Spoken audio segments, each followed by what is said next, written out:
So overall, Bandon, Oregon is outstandingly beautiful.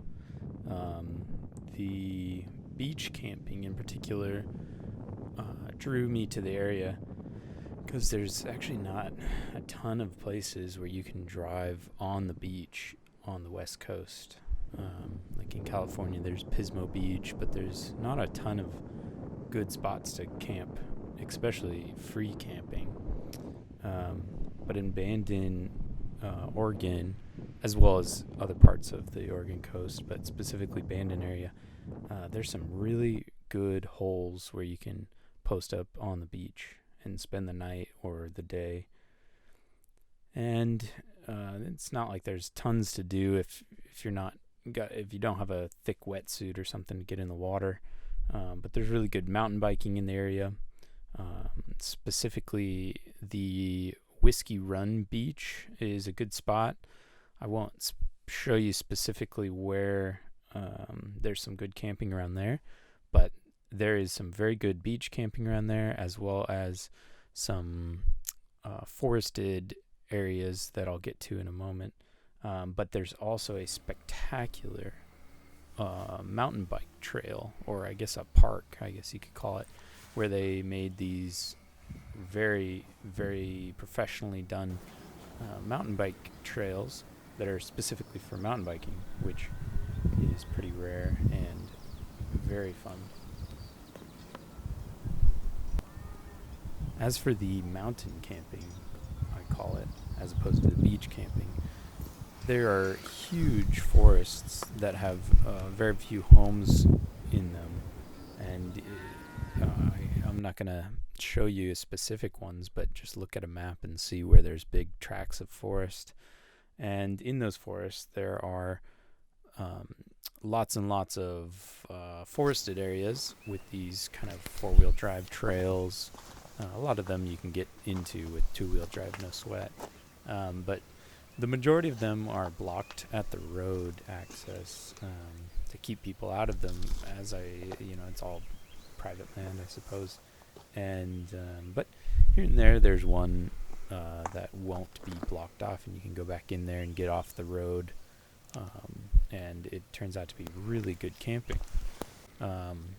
Was never hassled at any of these spots. Obviously, don't camp in any of the more actively forested areas, like where you can see that they're still cutting down trees. But the camping out there is terrific. Also, there's plenty of mountain roads that go up into these lightly lived in mountains, and you can easily find a turnoff to camp and spend the night.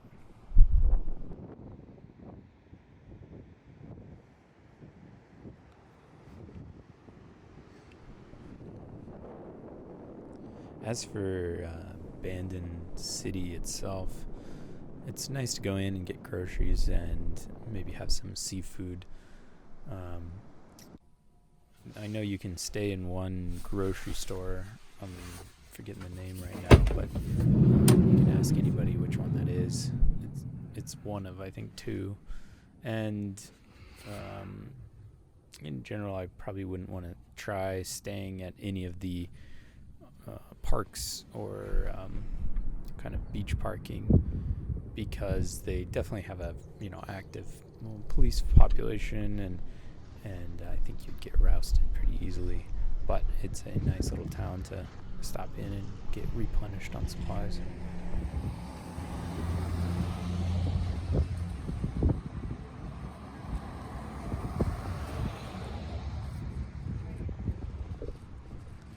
Oh, one really clutch thing about Bandon, or specifically the state park in Bandon, there is very tasty and clean water